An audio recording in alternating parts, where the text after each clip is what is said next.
ज़मीं शाद न हो फलक शाद न हो, ज़मीं शाद न हो फलक शाद न हो, गर मेरे आका का मीलाद न हो। और उसे उम्मी कहते हैं शैदा, जिसका खुदा के सिवा कोई उस्ताज न हो। ये महफिल मिलाद है, बल्कि इससे बड़ी खुशी हमें दुनिया में कभी नहीं हो सकती, क्योंकि अल्लाह तबारक व तआला ने मकसूद कायनात अपने हबीब सल्लल्लाहु तआला अलैहि वसल्लम को 12 रबीउल अव्वल शरीफ को इस दुनिया के अंदर भेजा और हम पर बहुत बड़ा एहसान फरमाया। तो मैं चाहता हूं कि अपनी खामोशी को थोड़ी दूर करें हम, और माहौल को बेहतर बनाने के लिए पहले तो हम हुजूर की आमद का नारा लगाएंगे। नारे तकबीर, नारे रिसालत, सरकार की आमद, सरदार की आमद, सोने की आमद, यासी की आमद, सरकार की आमद। नारे तकबीर, नारे रिसालत।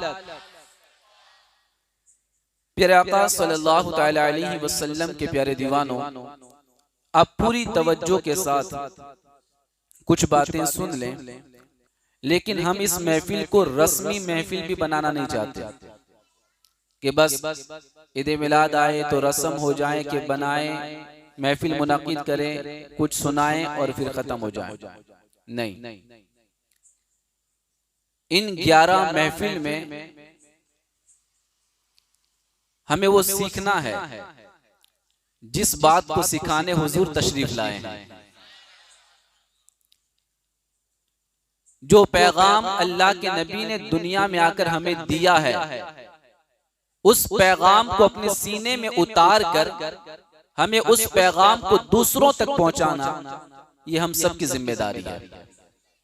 इसलिए मिलाद की महफिल को रस्मी न बनाते हुए कुछ बातें सीखने सिखाने की हो, और आमद मुस्तफ़ा का जो मकसद है वो मकसद पूरा हो, तो फिर यकीनन हमारी महफिल कामयाब हो जाएगी।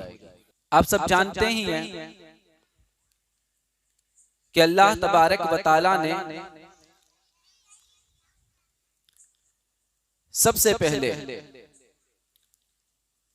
अपने नबी के नूर को पैदा किया, और अपने नबी के नूर से अल्लाह ने पूरी कायनात को पैदा किया। अब अल्लाह ने जो पूरी कायनात बनाई, तो अल्लाह तबारक व तआला ने पहले आसमान बनाया, जमीन बनाई, चांद बनाया, सूरज बनाया, जन्नत बनाई, अर्श, कुर्सी, सब कुछ बनाया, कलम बनाई, लोहे महफूज को बनाया, फरिश्ते बनाए, जिन्नात को पैदा किया। लेकिन अभी तक अल्लाह ने इंसान को नहीं बनाया था। इन सब को अल्लाह ने पैदा किया। फिर अल्लाह ने चाहा कि मैं इंसान को, आज की गुफ्तगू थोड़ी खास रहेगी, तो आप शुरू से उसको बिल्कुल ध्यान से और तवज्जो से सुनेंगे तो इंशाल्लाह फायदा भी होगा। हमसे पहले इस जमीन पर जिन्नात बसते थे, फिर जब अल्लाह ने इंसानों को पैदा किया तो उनको भगाया गया पहाड़ों की तरफ, रेगिस्तान की तरफ, और उनसे जमीन को खाली किया गया।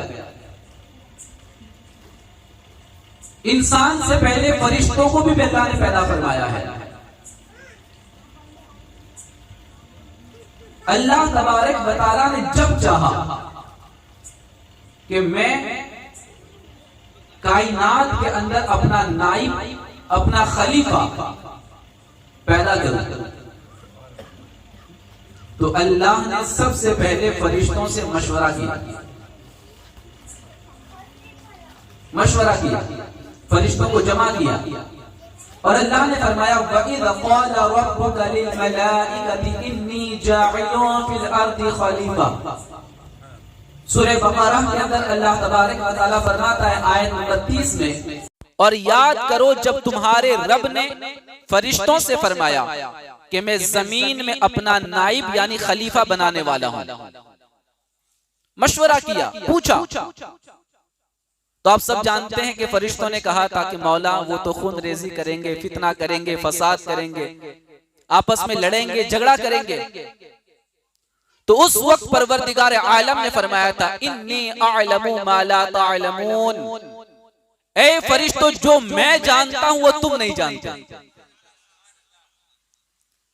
क्यों? इसलिए कि अल्लाह तबारक व तआला ने जमीन को क्यों पैदा किया, आसमान को क्यों पैदा किया, चांद क्यों बनाया, सूरज क्यों पैदा किया, अर्श कुर्सी लोह कलम क्यों बनाए, जन्नत क्यों बनाई। अल्लाह ताला ने सब बनाया ही इसलिए है कि अल्लाह ये चाहता था कि मैं अपने महबूब को दुनिया में भेजूं। मकसद तो एक ही था, मकसद एक, बस अपने महबूब को दुनिया में भेजना था, अपने महबूब की शान और उनकी अजमत को दुनिया के सामने पेश करना था। इसलिए अल्लाह ने सब कुछ बना दिया। दूसरी बात यह है कि अल्लाह तबारक व तआला ने कायनात में जितना भी कुछ पैदा किया है, किसी भी चीज को अल्लाह ने बेकार नहीं बनाया। कोई भी चीज वेस्ट नहीं है, बेकार नहीं है, खराब नहीं है। किसी ना किसी वजह और सबब के तहत अल्लाह ने उसको बनाया। कुरान करीम के अंदर सूरह साद के अंदर आयत नंबर 27 नंबर की आयत करीमा परवरदिगार आलम इरशाद फरमाता है वमा खलक़नस समाअ वल अर्द वमा बैनहुमा बातिला, और जो हमने आसमान और जमीन और जो कुछ उनके दरमियान है बेकार नहीं बनाया। और हमने आसमान और जमीन और जो कुछ उनके बीच में है, उनके दरमियान है, वो बेकार नहीं बनाया। हर चीज अल्लाह ने किसी न किसी काम और सबब के लिए बनाई है। और कुरान करीम के अंदर अल्लाह तबारक व तआला ने एक और मकाम पर इरशाद फरमाया कि हुवल्लज़ी खलक़ लकुम मा फिल अर्दि जमीआ, वही है जिसने तुम्हारे लिए जो कुछ जमीन में है वो सब कुछ तुम्हारे लिए बनाया। जमीन में जो कुछ भी है वो सब कुछ किसके लिए बनाया? आपके लिए, इंसान के लिए। कोई चीज बेकार नहीं। मैं बात इसलिए ये कर रहा हूं कि अल्लाह तबारक व तआला ने हजरत आदम को तो बनाना चाहा, अब जब उनको बनाना चाहा तो मशवरा किया, फरिश्तों ने कहा कि मौला ये ऐसा करेंगे, खून रेजी फसाद करेंगे। अल्लाह फरमाता है जो मैं जानता हूं वो तुम नहीं जानते। क्यों? इसलिए कि फरिश्तों को क्या मालूम कि अल्लाह उनकी नस्ल के अंदर अपने महबूब को पैदा करना चाहता है, अपने महबूब को दुनिया में उतारना चाहता है। और वो महबूब जिसके लिए तो अल्लाह ने कायनात को सजा के रखा है, सब कुछ उसी के लिए है, सारी बहारें उसी के लिए है, सितारों का टिमटिमाना ये मुस्तफा जाने रहमत के लिए है, सूरज की रोशनी मुस्तफा जाने रहमत के लिए है, इन चांद की चांदनी हुजूर की वजह से है, मुस्तफा करीम के दीवानों। बल्कि हकीकत ये है कि कयामत का 50,000 बरस का एक दिन अल्लाह ने जो बनाया है वो भी अपने महबूब की शान को बयान करने के लिए बनाया है। अजमत बताने के लिए बनाया है, वरना रब तो सब जानता है कौन गुनहगार है, कौन नेकोकार है, कौन जन्नती है, कौन जहन्नमी है। वो चाहता तो मौत के बाद सीधा फैसला फरमाकर जन्नत और जहन्नम में डाल देता। 50,000 बरस का दिन क्यों रखा है?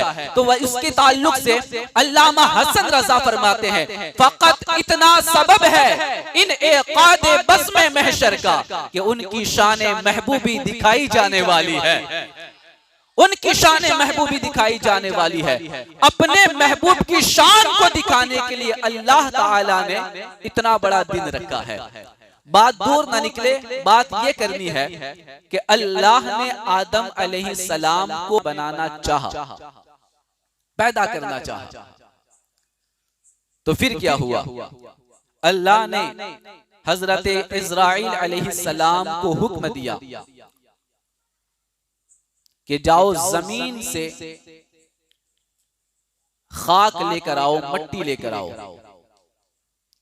हजरत इस्राइल अलैहिस्सलाम जमीन पे तशरीफ लाए, तो जब जमीन पर आए तो पूरी जमीन सिमट गई, ऊपर का जो परत है ना वो सिमट गया, और आपने मुट्ठी भरी, और फरमाया गया कि हजरत इस्राइल अलैहिस्सलाम ने जमीन की 40 अलग अलग जगह से मट्टी उठाई, और खास तौर पर 2 जगह की मट्टी थी आपके पास। वैसे तो सब थी, खास तौर पर 2 जगह, एक मक्का और एक ताइफ। ये 2 जगह की मट्टी खास तौर पर आपके पास थी, और इस मट्टी को उठाकर उसको जमा किया, फिर उस पर तकरीबन 40 साल तक, कितने साल तक? 40 साल तक फरिश्तों ने रहीक, सलसबील और कौसर का पानी मुसलसल उस पे बरसाया, उस पे बारिश की, मट्टी को गीला किया, उसको और भी ज्यादा पानी के अंदर रखा, मुसलसल मट्टी पे सालों तक बारिश होती रही। फिर एक वक्त ऐसा आया कि वो ऐसी जब सूख गई तो ऐसी मट्टी बन गई जो बजने लगी, उंगली लगाओ तो बजे, आवाज पैदा हो। कुरान में अल्लाह फरमाता है, हमने बजने वाली मट्टी से आदम को बनाया, जिसमें आवाज पैदा होती है। उस मट्टी से अल्लाह तबारक व तआला ने हजरत आदम को बनाया। और दूसरी बात, अगर रब चाहता तो जिब्राइल अलैहिस्सलाम को हुक्म देता कि जाओ जिब्रील तुम मुजस्समा तैयार करो, तुम स्टैच्यू बनाओ, तुम पुतला तैयार करो आदम का। लेकिन अल्लाह ने जिब्रील अलैहिस्सलाम को हुक्म नहीं दिया। वो चाहता तो मिकाईल अलैहिस्सलाम, इस्राइल अलैहिस्सलाम, इसराफिल अलैहिस्सलाम, किसी भी फरिश्ते को हुक्म देता कि जाओ तुम आदम का पुतला तैयार करो। लेकिन अल्लाह तबारक व तआला ने अपने दस्ते कुदरत से, बहुत बड़ी बात है ये, अल्लाह ने अपने दस्ते कुदरत से खुद आदम के पुतले को तैयार फरमाया है। खुद आदम अलैहिस्सलाम का पुतला तैयार किया, और जो इंसान की जो शक्ल है ना, जो सूरत है, अल्लाह तबारक व तआला ने अपनी पसंद की सूरत में आदम को पैदा किया, अपनी पसंद सूरत में। जो सूरत अल्लाह को प्यारी थी उस सूरत में अल्लाह ने इंसान को बनाया। आप कुरान करीम में देखें तो अल्लाह तबारक व तआला फरमाता है, लक़द ख़लक़नल इंसाना फ़ी अहसनि तक़वीम। अल्लाह फरमाते बेशक हमने आदमी को अच्छी सूरत पर बनाया, सबसे बेहतरीन सूरत इंसान की, इससे बेहतरीन सूरत किसी की नहीं। और आप याद रखें, कायनात में सबसे अफजल अगर कोई मखलूक है तो वो इंसान है। इंसान फरिश्तों से भी अफजल है। कहे सुभान अल्लाह।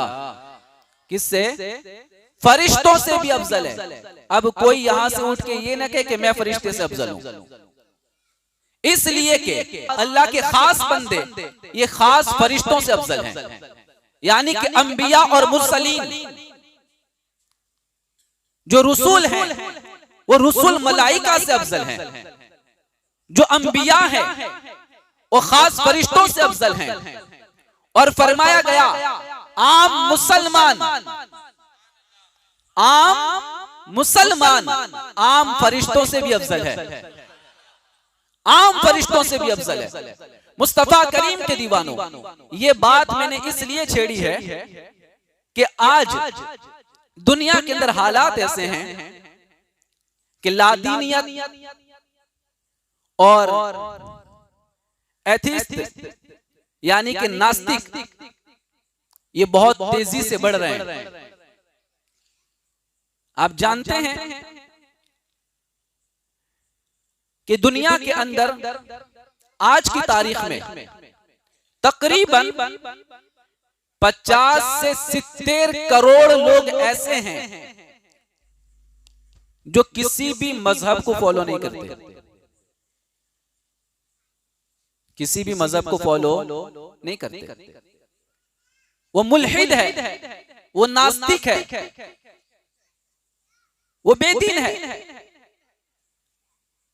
वो खुदा का भी इनकार करते हैं कि दुनिया को बनाने वाला कोई खुदा नहीं, उसका भी इनकार है उनके यहां। और सबसे ज्यादा ये लोग चाइना के अंदर है। चाइना में 20 करोड़ लोग ऐसे हैं जो किसी भी मजहब को नहीं मानते, किसी भी मजहब को नहीं। मेरे पास टॉप 5 कंट्रीज के नाम हैं जिसके अंदर लादीनियत और ये नॉन रिलीजियस बड़ी रफ्तार से बढ़ रहा है।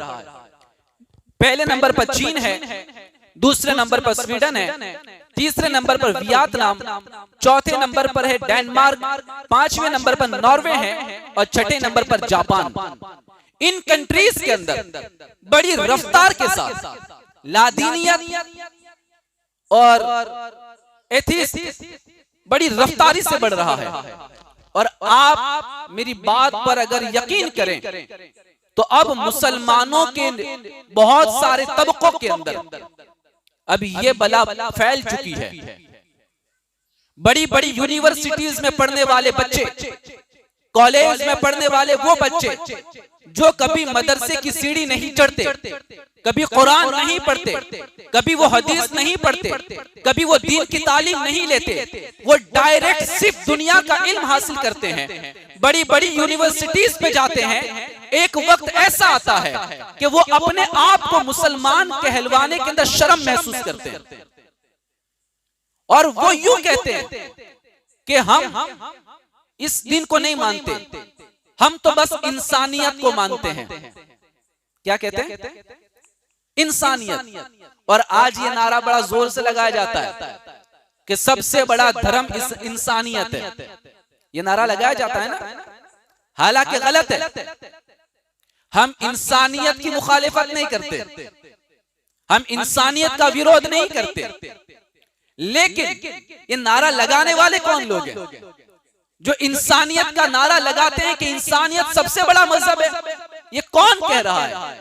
ये वही कह रहे हैं जिसके ताल्लुक से मैं आपको बताऊं कि ये डार्विन के नजरिए को फॉलो करने वाले लोग हैं। डार्विन को जानते हो? डार्विन जिसने ये दुनिया को नजरिया दिया था जो बाकायदा आज स्कूलों और कॉलेजों में पढ़ाया जाता है। डार्विन का नजरिया था कि इंसान इंसान की औलाद नहीं है, ये बंदर की औलाद है। जानते हैं आप? ये डार्विन का नजरिया है। डार्विन ने ये नजरिया दिया था और आज बाकायदा स्कूलों के अंदर और कॉलेजों के अंदर ये पढ़ाया भी जाता है। क्या कहा था उसने? इंसान ये पहले से इंसान नहीं है, पहले ये बंदर था, फिर धीरे धीरे इंसान बना है। मुस्तफा करीम के दीवानों, और यही जो बंदर से इंसान बनने का दावा करते हैं, फिर आगे चल के कहते हैं कि इंसानियत का पाठ पढ़ो, इंसानियत को आगे बढ़ाओ, इंसानियत सबसे बड़ा मजहब है, इंसानियत से बड़ा कोई मजहब नहीं है। इस तरह की बात ये लोग करते हैं। मैं कहता हूं पहले ये तो प्रूफ करो कि तुम आए कहां से हो, पहले ये तो साबित करो कि तुम आए कहां से हो। मुस्तफा करीम के दीवानों, आज लोगों ने इंसान को जलील कर दिया बंदर की औलाद कहकर। जिल्लत है कि नहीं है, रुसवाई है कि नहीं है। अगर कोई तुमसे पूछे कि तुम्हारे बाप दादा कौन थे, तो आप कहोगे मेरे बाप दादा बंदर थे। ये तो जिल्लत है, ये रुसवाई है। ये कौन लोग हैं? ये मैं कह रहा हूं वही जो दुनिया में तकरीबन 50 करोड़ हैं ऐसे लोग जो डार्विन के नजरिए को फॉलो करते हैं, उसकी सोच पर चलते हैं। उन्हें पता नहीं कि वो किसकी औलाद है, लेकिन अल्हम्दुलिल्लाह हम मुसलमान हैं, हमारे पास कुरान है, हमारे पास खुदा का पैगाम है। हम कुरान पढ़ के समझ लेते हैं और हम जान लेते हैं हम बंदर की औलाद नहीं, हम अल्लाह के नबी आदम की औलाद हैं। हम बंदर की नहीं, आदम अलैहिस्सलाम की औलाद है। मुस्तफा करीम के दीवानों, देखें आप, डार्विन के नजरिए को हमें चैलेंज करना है, उसको गलत साबित करना है, और हम बिल्कुल हक पर हैं। इसलिए कि आज अगर वो अपने आप को बंदर की औलाद कहते हैं, तो हम फिर सवाल खड़ा करते हैं कि अगर हम बंदर की औलाद है तो आज फिर बंदर है कहां से? ये बंदर खत्म हो जाने चाहिए। इन बंदरों का होना इस बात की दलील है कि बंदर एक अलग किस्म का जानवर है और हम अलग हैं। और बंदर से सिर्फ इंसान ही क्यों बना, दूसरे जानवरों से क्यों नहीं बना? क्या उसकी शक्ल सूरत हमारी तरह तो हम उसकी औलाद हो गए? मुस्तफा करीम के दीवानों, दुनिया ने हमें जलील किया, बल्कि इज्जत तो अल्लाह ने अता फरमाई है। अल्लाह ने कितनी इज्जत अता फरमाई? अल्लाह ने हजरत आदम को अपने दस्ते कुदरत से बनाया। ये बहुत बड़ी इज्जत की बात है। अपने दस्ते कुदरत से बनाया। कैसा बनाया? तकरीबन 60 हाथ ऊंचे। कहे सुभान अल्लाह यार, कितना? 60 हाथ लंबाई है और 7 हाथ चौड़ाई है। और जब बनाया तो कहां बनाया? जिस जगह पर आज खाना काबा है। कहे सुभान अल्लाह। उस जगह पे मुजस्समा आदम को तैयार किया गया। फिर अल्लाह ने अपनी तरफ से उसमें रूह डाली। जब रूह नाक में पहुंची तो आदम अलैहिस्सलाम को छींक आई, तो आपने कहा अल्हम्दुलिल्लाह। तो रब ने जवाब दिया यरहमुकल्लाह। और फिर जब आदम अलैहिस्सलाम का मुजस्समा बना दिया गया, तो अल्लाह ने हजरत आदम अलैहिस्सलाम को हर चीज का इल्म दे दिया, अस्मा का इल्म दिया। वअल्लम आदम अल अस्माअ कुल्लहा। हजरत आदम को कुरान कहता है तमाम चीजों का इल्म, नॉलेज आदम अलैहिस्सलाम को दे दिया। तुम कहते हो हमारे पूर्वज जाहिल थे, हमारे पूर्वज अनपढ़ थे, हमारे पूर्वजों को कुछ नहीं आता था। मैं कहता हूं मैं जिसकी औलाद हूं, कहे सुभान अल्लाह, हम जिसकी औलाद हैं वो आदम अलैहिस्सलाम दुनिया में उतारे जाने से पहले इतना नॉलेज रखते थे, इतना इल्म रखते थे कि कुरान कहता है वअल्लमा आदम अल अस्माअ कुल्लहा। क़यामत तक जितनी चीजें पैदा होने वाली है, हर चीज का नाम, उसका काम, उसकी माहियत, उसका इस्तेमाल, सब कुछ अल्लाह ने आदम अलैहिस्सलाम को सिखा दिया था। और सिर्फ नाम और काम नहीं, हजरत आदम अलैहिस्सलाम को 7 लाख जुबानों का नॉलेज भी दिया था। कितनी? 7 लाख जुबानें आदम अलैहिस्सलाम को आती थी। बल्कि फरमाया गया अभी तो कुछ जुबानें पैदा नहीं हुई, वो कयामत के पहले पहले लोग उससे बोलेंगे। वो अगरचे हमें नहीं पता, हमारे बाप आदम को पता थी। और अल्लाह ने हजरत आदम अलैहिस्सलाम को 1 लाख हुनर यानी कारीगिरी अता फरमाई थी। कितने हुनर अता फरमाए थे? 1 लाख हुनर अता फरमाए थे। लेकिन आपने किसी भी हुनर पे काम नहीं किया, आपने सिर्फ 2 अपनाए, खेती और काश्तकारी। 2 ही चीज पे काम किया आपने। हजरत आदम अलैहिस्सलाम ने जमीन पर उतर के सबसे पहले खेती की। आपने गेहूं को उगाया और गेहूं निकाल के आपने उसका आटा बनाकर रोटी बनाई। कहे सुभान अल्लाह। कायनात का पहला इंसान, दुनिया में पहला आने वाला बंदा इतना नॉलेज लेकर आता है, इतना एजुकेशन लेकर आता है, इतना इल्म लेकर आता है कि वो दुनिया में आकर फौरन भेड़ के बकरी की खाल का तो लिबास बनाता है, रोटी पका के खाता है। आप कहते हैं कि कुछ नहीं आता था। अरे तुम जिसकी औलाद हो शायद वो बंदर हो सकते हैं। अल्हम्दुलिल्लाह हम आदम अलैहिस्सलाम की औलाद हैं। और आदम अलैहिस्सलाम को अल्लाह ने उलूम का खजाना अता फरमाया था। 7 लाख जुबानें अता फरमाई थी। 1 लाख आपको हुनर अता फरमाए थे। इसी वजह से रब ने फरिश्तों से कहा उसजुदू लि आदम को सजदा करो। कहे सुभान अल्लाह।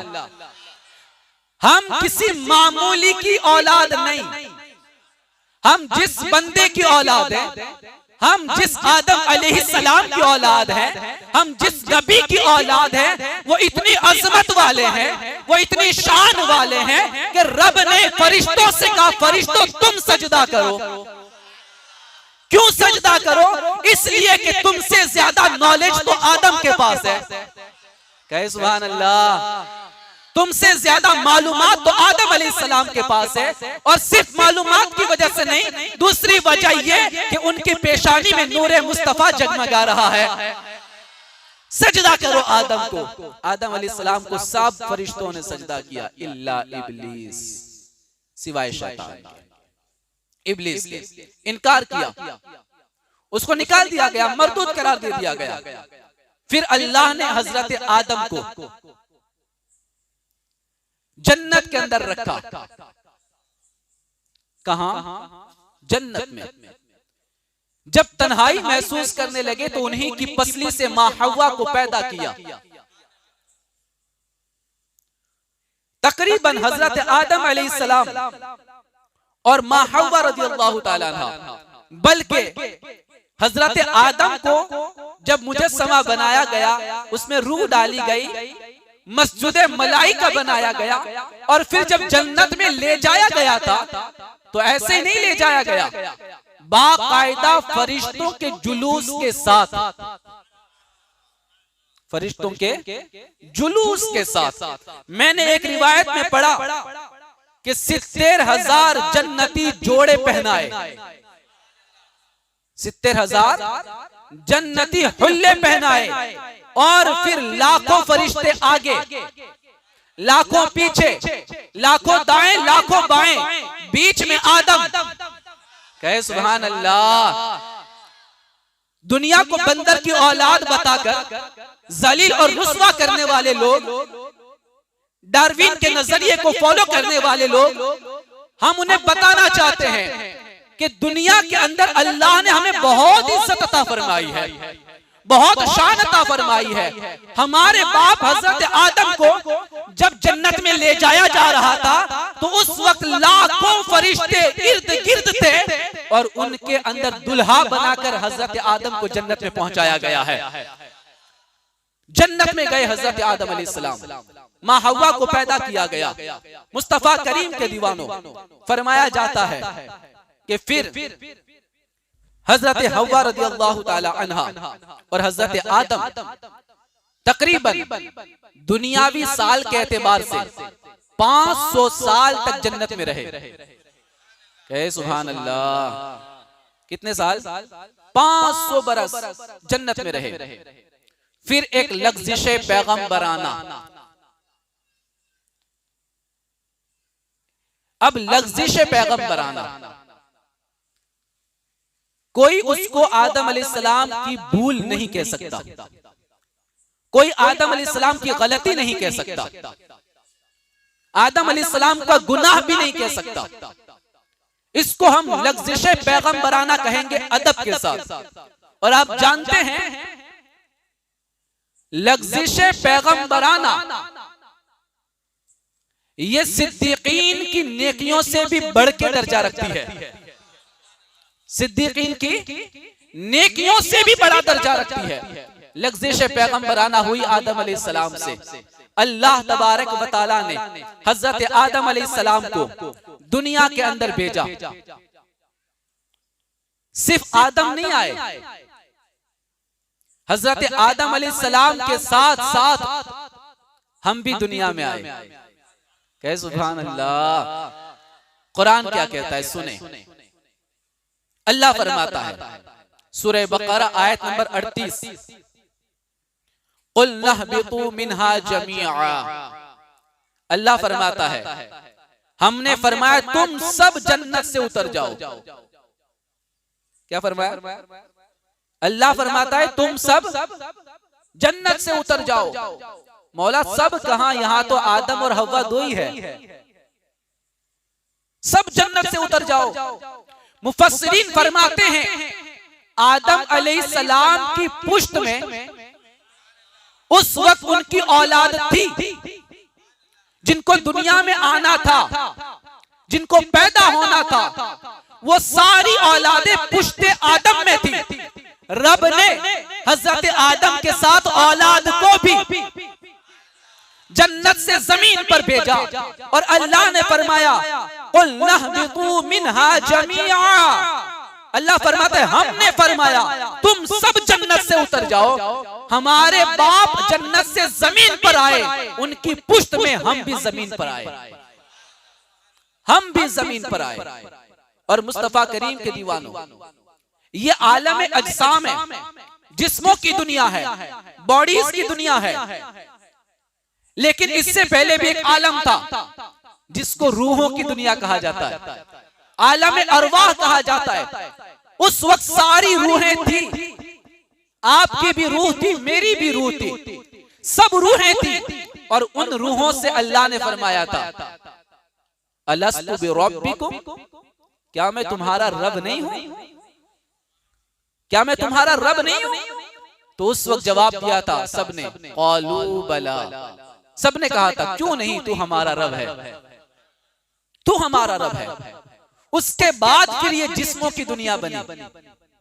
हजरत आदम जन्नत से जमीन पर उतरे और आपका पहला कदम सरजमीन हिंदुस्तान पे है। सुभान अल्लाह। और आदम अलैहिस्सलाम को जब जमीन पर आए, हिंदुस्तान में कदम रखा, तो आपको यहां वहशत महसूस हुई, अकेलापन महसूस हुआ, डर महसूस होने लगा। तो उस वहशत को खत्म करने के लिए सबसे पहले जिब्रील अमी ने सरजमीन हिंद पर अजान पुकारी। सुभान अल्लाह। कायनात के अंदर सबसे पहले अजान अगर किसी जमीन पर हुई है तो वो जमीन हिंदुस्तान पर हुई है।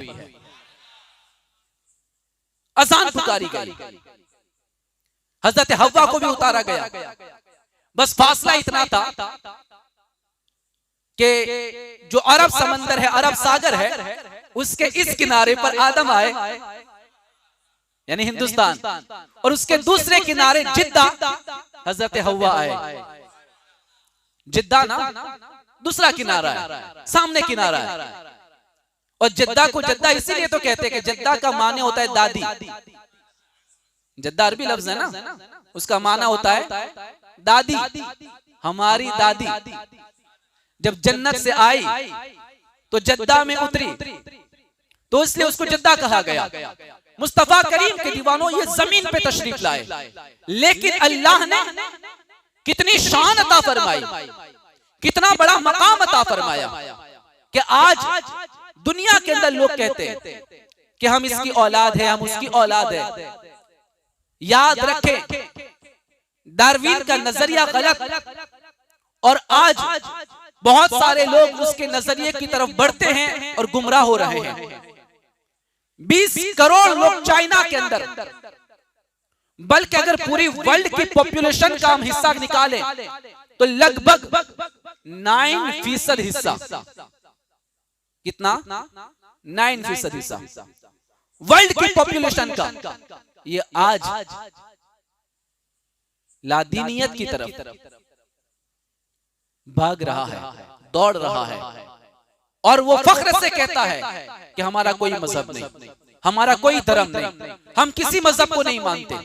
ये इस तरह के कहने वाले लोग हैं। मुझे अफसोस इस बात का है, अगर दूसरी कौमें अपना मजहब छोड़ के लादीनियत की तरफ जाती है तो हमें कोई अफसोस नहीं होगा। अफसोस तब होता है कि जिसकी हिदायत के लिए रब ने कुरान भेजा, जिसकी हिदायत के लिए अल्लाह ने अपने महबूब को भेजा, आज वो कौम लादीनियत की तरफ तेजी से बढ़ रही है। यूनिवर्सिटीज में पढ़ने वाला मुसलमान नौजवान अपने ही इस्लाम पर सवाल खड़ा करता है, कभी नमाज के खिलाफ बोलता है, कभी रोजे के खिलाफ आवाज उठाता है, कभी पर्दे के बारे में बोलता है, अपने ही मजहब के खिलाफ। ये क्यों? ये इसलिए कि उनके माँ बाप ने उनकी औलाद को सिर्फ स्कूल और कॉलेज दिखाई, उनको कभी ना मस्जिद दिखाई, ना मदरसा दिखाया, न कभी कुरान पढ़ाया, न हदीस मुस्तफा पढ़ाई, दीन न सिखाया। तो औलाद बड़ी होने के बाद बगावत पे उतर आई, रब के दीन को छोड़ दिया, अपने दीन से मुंह मोड़ लिया। और मुस्तफा करीम के दीवानों, आज पूरी दुनिया के अंदर बहुत सारे लोग ह्यूमन राइट्स की बात करते हैं, इंसानी हुकूक की बात करते हैं, इंसानियत की बात करते हैं, और क्या कहते हैं? मजहब को एक तरफ रखो, हम इंसानियत की बात करेंगे। क्या कहते हैं? मजहब को एक तरफ रखो, हम इंसानियत की बात करेंगे। और कुछ लोग, बल्कि तो बहुत सारे लोग, हमने तो फेसबुक पर, ट्विटर पर और बहुत सारी सोशल साइट्स पर हमने लोगों को देखा है जो यूं कहते हैं कि सबसे बड़ा धर्म इंसानियत है। क्या कहते हैं? सबसे बड़ा धर्म इंसानियत है। याद रखना, हम इंसानियत के मुनकिर नहीं, हम इंसानियत का इनकार नहीं करते, लेकिन हाँ, इंसानियत को धर्म बना देना ये गलत है। बल्कि हम ये कहते हैं कि जो सबसे पहले इंसान दुनिया में आए, हजरत आदम, जरा उनसे तो पूछो कि तुम्हारा धर्म क्या था, तुम्हारा मजहब क्या था, वो क्यों दुनिया में आए थे? तो बाइबल में भी ये मौजूद है कि दुनिया का पहला इंसान आदम है और उनका मजहब इस्लाम है। कहे सुभान अल्लाह। उनका मजहब इस्लाम है और वो अल्लाह के नबी पैगंबर बन के आए हैं। वो ऐसे नहीं आए। तो हम जिसकी औलाद है उसका मजहब इस्लाम है, हम जिसके बेटे हैं उसका मजहब इस्लाम है। तो अगर तुम्हें इंसानियत सीखनी है तो तुम्हें हजरत आदम से सीखनी पड़ेगी। इंसानियत सीखनी है तो हजरत आदम से सीखनी पड़ेगी, इसलिए कि हजरत आदम से बढ़कर तुम्हें कोई इंसानियत नहीं सिखाएगा, कोई नहीं बताएगा। अब आप देखें कि आदम अलैहिस्सलाम जो मजहब लेकर आए वो इस्लाम, और आज लोग टीवी चैनल पर बैठ के जो प्रोपेगेंडा करते हैं ना, और कहते हैं कि इस्लाम तो 1400 साल पहले आया, ये कहते हैं। जवाब दो दुनिया को, जवाब देना सीखो और बताओ उन्हें इस्लाम 1400 साल पहले नहीं आया। हाँ, 1400 साल पहले तो इस्लाम के आखिरी पैगंबर आए हैं, इस्लाम के आखिरी पैगंबर आए हैं, वरना कायनात में जब आदम आए थे तो साथ ही इस्लाम आया था, साथ ही इस्लाम आया था। इस्लाम कोई नया मजहब नहीं, दुनिया का सबसे ओल्डेस्ट मजहब इस्लाम है, दुनिया का सबसे पुराना धर्म इस्लाम है, दुनिया का सबसे पुराना मजहब इस्लाम है। और फख्र के साथ कहते हैं जिस इस्लाम को आदम लेकर आए थे, अल्हम्दुलिल्लाह मैं भी आदम की औलाद, तू भी आदम की औलाद, और कायनात का हर इंसान आदम ही की औलाद है, हर इंसान आदम अलैहिस्सलाम की औलाद है। और मानना पड़ेगा कि तुम जिसकी औलाद हो, जो तुम्हारा बाप है, उसका मजहब दूसरा नहीं था, वो सिर्फ इस्लाम मजहब पे रहने वाला बंदा था, वो सिर्फ इस्लाम मजहब पे था, उनका मजहब ही इस्लाम था, और वो इस्लाम की तालीमात ही के लिए दुनिया में आए थे, और कोई मकसद नहीं। हाँ, 1400 साल पहले तो इस्लाम के आखिरी पैगंबर आए हैं, हमारे नबी आए हैं, सारे रसूलों के सरदार आए हैं, बल्कि मैं यूं कहूं कि हजरत आदम से लेकर हजरत ईसा तक कमोबेश 1,24,000 अंबियाए किराम इस्लाम की तबलीग के लिए आए। और जैसे जैसा वक्त बदलता गया तो कानून बदलता गया और उसमें कुछ नया किया जाने लगा। आदम अलैहिस्सलाम की शरीयत अलग थी, शीस अलैहिस्सलाम का कानून अलग था, नूह अलैहिस्सलाम का कानून अलग था, मूसा अलैहिस्सलाम का कानून अलग था, इब्राहिम अलैहिस्सलाम का कानून अलग था। यानी हर नबी के जमाने के अंदर कानून में कुछ ना कुछ फर्क होता रहा, कुछ ना कुछ उसमें चेंज होता रहा, लेकिन इस्लाम पहले भी था और आज भी है। इस्लाम कभी नहीं बदला है। इस्लाम ने वक्त के एतबार से, इस्लाम ने टाइम के एतबार से अपना कानून बदला है, अपना कानून बदला है। जब नया नबी आता, नया रसूल आता, तो नई किताब लाता और नया कानून लाता, नया कानून लाता और नई किताब लाता। लेकिन मेरे रब ने अपने महबूब को बेचकर ऐलान कर दिया कि ऐ महबूब आप आखिरी नबी हैं, आपके बाद कोई नया नबी नहीं आने वाला। यानी अब इस्लाम में कोई चेंज, सुभान अल्लाह, कोई बदलाव नहीं होने वाला। अल यौम अकमलतु लकुम दीनकुम, कुरान की आयत है ना, बहुत सारे मुफस्सिरीन फरमाते हैं कि ये आखिरी आयत है। अल यौम अकमलतु लकुम दीनकुम, अल्लाह फरमाता है आज के दिन हमने अपना दीन मुकम्मल कर दिया, दीन मुकम्मल कर दिया। मतलब क्या? ऐ महबूब आप आखिरी नबी हैं, आपके बाद कोई नया नबी नहीं आने वाला।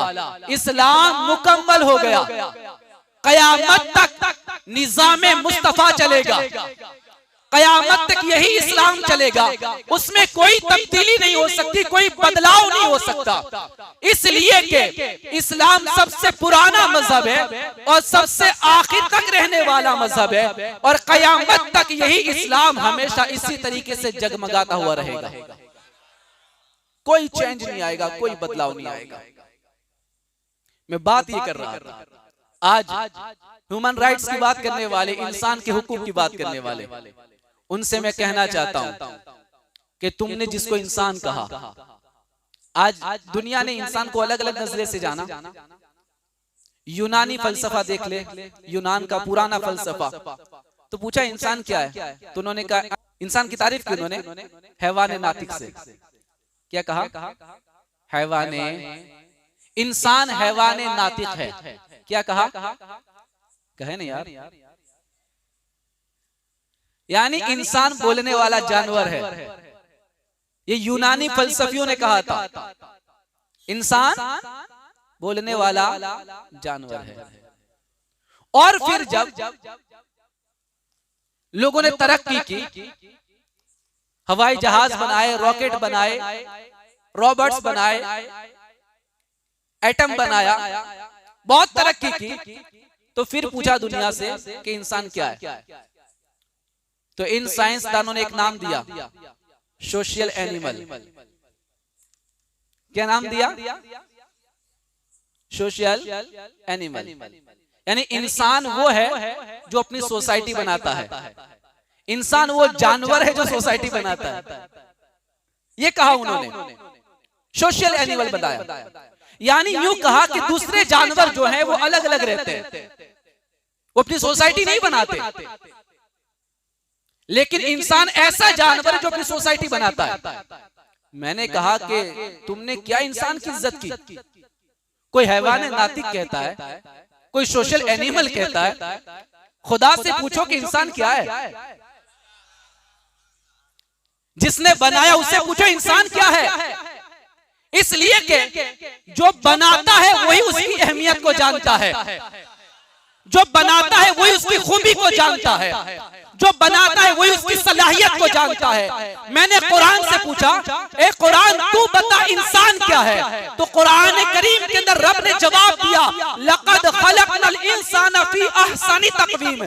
दुनिया जो कहे कहने दो, हमने इंसान को सबसे बेहतरीन सूरत के अंदर पैदा फरमाया है। और दूसरी जगह पर रब ने फरमाया, वलक़द कर्रमना बनी आदम। अल्लाह फरमाता है इंसान वो है जिसके सर पे हमने अजमतों का ताज रखा हुआ है, जिसको हमने इज्जतें अता फरमाई है, जिसको हमने शान अता फरमाई है, जिसको हमने उरूज अता फरमाया है। इंसान वो है जब किसी चीज पे जोर लगाता है तो उस चीज को अल्लाह उरूज अता फरमा देता है। ये इंसान है, ये इंसान है। मुस्तफा करीम के दीवानों, बात को मैं खत्म करने जा रहा हूं। इंसान बहुत खूब है, लेकिन कब?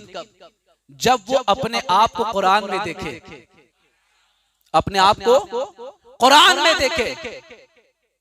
तुम डार्विन को देखोगे, तुम किसी दूसरे फलसफी को देखोगे, तुम किसी दूसरे साइंसदान को देखोगे, तुम अपने आप को नहीं पहचान पाओगे। तुम कौन हो? तुम कौन हो?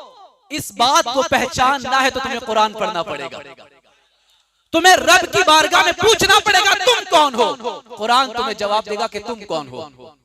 आज दुनिया कहती है कि इंसान बहुत तरक्की कर गया, कहती है ना, इंसान ने बहुत तरक्की कर ली। गलत है, बिल्कुल गलत है। मैं इस बात को 1% भी सच नहीं मानता।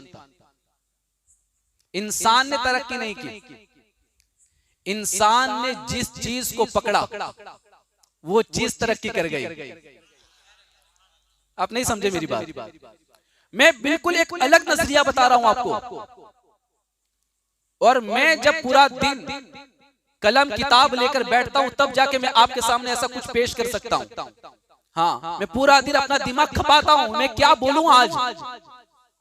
मुस्तफा करीम के दीवानों, इंसान तरक्की नहीं कर रहा। इंसान तो आज जो है ना, उससे बेहतर इंसान पहले था। कहे सुभान अल्लाह। इससे बेहतर इंसान पहले था। पहले का इंसान वादा करता था तो वादा पूरा करने के लिए अपनी जान दे देता था। कहे सुभान अल्लाह। लेकिन वादा तोड़ता नहीं था। और आज का इंसान हर कदम पे वादा तोड़ रहा है। तो क्या इंसान तरक्की कर रहा है? नहीं, गलत है। पहले का इंसान इतना अजीम था कि अगर उसको कोई अपनी बहन बेटी देकर जाता कि ये मेरी बहन है देखना, ये मेरी बेटी है देखना, कहीं उसके साथ कोई हादसा ना हो जाए, वो अपनी जान गंवा देता था। लेकिन किसी बहन बेटी की इज्जत पर आंच नहीं आने देता था। मुस्तफा करीम के दीवानों, आज तो हालात ये बन गए हैं कि एक बाप अपनी बेटी का रेप कर रहा है, एक भाई अपनी बहन का रेप कर रहा है। मुस्तफा करीम के दीवानों, इंसानियत गिर रही है, इंसानियत मट्टी में मिल रही है। आज इंसान जलील हो रहा है। मैं इस बात को दावे के साथ कह सकता हूं कि आज का इंसान ऊपर नहीं बढ़ रहा बल्कि जमीन की तरफ बढ़ रहा है। अगर कोई चीज तरक्की कर रही है तो वो चीज तरक्की करती है जिसको इंसान ने अपने हाथों में उठाया हुआ है। इंसान तरक्की नहीं कर रहा, ये गलत है। अगर इंसान तरक्की करता तो आज वाटर कूलर के ऊपर गिलास के साथ जंजीरें नहीं बांधनी पड़ती। आज वाटर कूलर पर पानी पीने के लिए जो गिलास रखा जाता है उसके साथ जंजीर बांधी जाती है। किस लिए? ताकि कोई इंसान गिलास चुरा न जाए, गिलास चुरा न जाए। इंसान की निगाह इतनी खतरनाक हो गई कि आज बेचारा लारी चलाने वाला भी लारी के पीछे लिखवाता है, बुरी नजर वाले तेरा मुंह काला। ये क्यों है? इसलिए कि आज इंसान के अंदर हसद है, जलन है, वो दूसरे की तरक्की देख नहीं सकता। तो फिर कैसे कहते हो कि इंसान तरक्की कर गया? गलत है, इंसान तरक्की नहीं कर रहा। इंसान ने सोने पर जोर दिया तो सोना तरक्की कर गया। इंसान ने हीरे पर जोर दिया तो हीरा तरक्की कर गया। इंसान ने पेट्रोल को अपने हाथ में लिया तो पेट्रोल तरक्की कर गया। कहे सुभान अल्लाह यार। इंसान ने गैस को अपने हाथ में लिया तो गैस तरक्की कर गया। इंसान ने हवा को अपने हाथ में लिया तो हवा तरक्की कर गई। इंसान तरक्की नहीं कर रहा। इंसान ने अपने हाथ के अंदर जब दुनिया को संभालने की सलाहियत पैदा की तो कभी मंगल पर जा रहा है, कभी वो चांद पे जा रहा है, कभी वो जमीन की तह में जा रहा है, कभी वो समंदर की गहराइयों में जा रहा है। मुस्तफा करीम के दीवानों, लेकिन इंसान तरक्की नहीं कर रहा। इंसान तो आज भी जलील है, इंसान तो आज भी रुस्वा है, आज भी उसकी कोई इज्जत नहीं है। तरक्की तब मानी जाएगी जब हर मुसलमान दूसरे मुसलमान को देखकर मोहब्बत के साथ मुस्कुराएगा। कहे सुभान अल्लाह। तरक्की तो तब मानी जाएगी जब कभी भी मस्जिद के बाहर से किसी की चप्पल चोरी नहीं होगी। तरक्की तो तब मानी जाएगी कि अगर किसी की नौजवान बेटी अगरचे अंधेरी सड़क के ऊपर रात को 12 बजे निकल जाए लेकिन कोई भी गंदी निगाह उसकी तरफ न पड़े, तब हम कहेंगे कि इंसान तरक्की कर रहा है। जब किसी को हम ऊंचा बढ़ते हुए देखे, तरक्की करते हुए देखे, दौलतमंद बनते हुए देखे और दिल में ये चीज पैदा हो कि मौला उसे और तरक्की दे, उसे और उरूज अता फरमा, तब हम कहेंगे कि इंसान तरक्की कर रहा है, इंसान तरक्की कर रहा है। किसी का बंगला देखकर जब मुसलमान खुशी का इजहार करे, अल्हम्दुलिल्लाह अल्लाह ने तुम्हें कितनी अच्छी दौलत अता फरमाई है, अल्लाह ने कैसा नवाजा है तुम्हें, दुआ करते अल्लाह और नवाजे। जब ये सोच पैदा हो जाएगी तो हम कहेंगे कि इंसान तरक्की कर रहा है, इंसान तरक्की कर रहा है। मुस्तफा करीम के दीवानों, इंसान तरक्की नहीं कर रहा। आज इंसान जलील हो रहा है, रुस्वा हो रहा है, नीचे गिर रहा है, तनज़्ज़ुली की तरफ आ रहा है। अगर आज हमें इंसानियत को सीखना है, इंसानियत को सीखना है तो डार्विन नहीं सिखाएगा। इंसानियत को सीखना है तो मुस्तफा जाने रहमत सिखाएंगे, इस्लाम सिखाएगा। याद रखना, इंसानियत इस्लाम से बड़ी नहीं है, इंसानियत इस्लाम से बड़ी नहीं है। और दूसरी चीज मैं आपको कह दूं, इंसानियत तो बहुत छोटी चीज है इस्लाम के मुकाबले में, इसलिए कि मेरे नबी ने 40 साल तक अपने नबी होने का इजहार ही ना किया और दुनिया को जो पाठ पढ़ाया वो इंसानियत का था। किसका था? इंसानियत का था।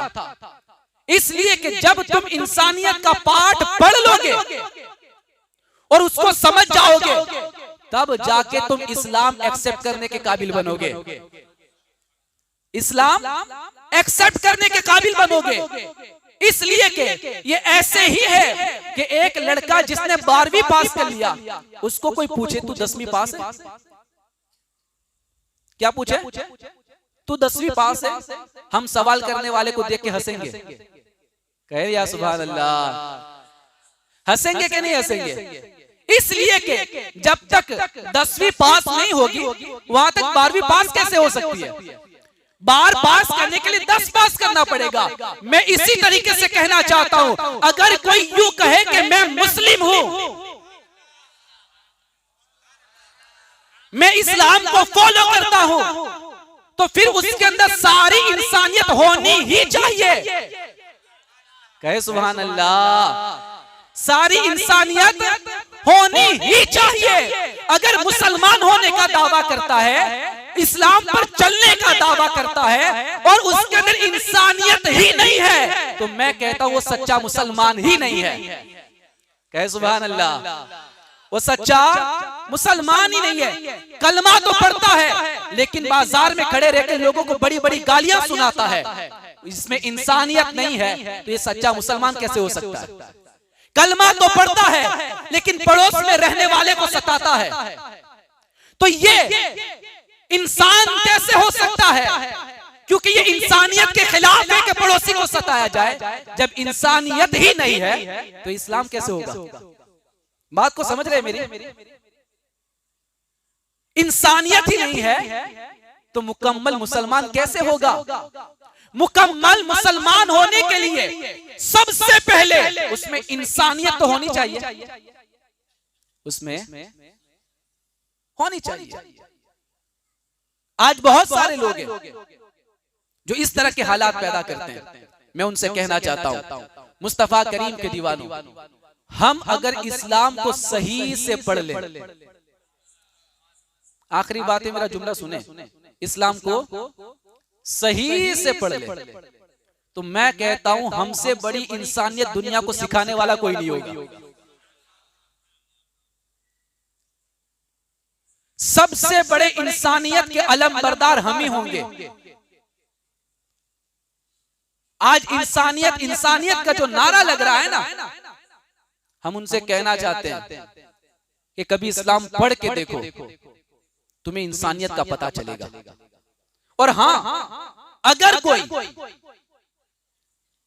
अपने आप को मुसलमान कहता है और उसका नजरिया, उसका मकसद, उसका मंसूबा लोगों को मिटा देना, खत्म करना, मार देना, तो याद रखना हमारा इस्लाम कभी ऐसी तालीम नहीं देता है, कभी इसकी तालीम नहीं देता।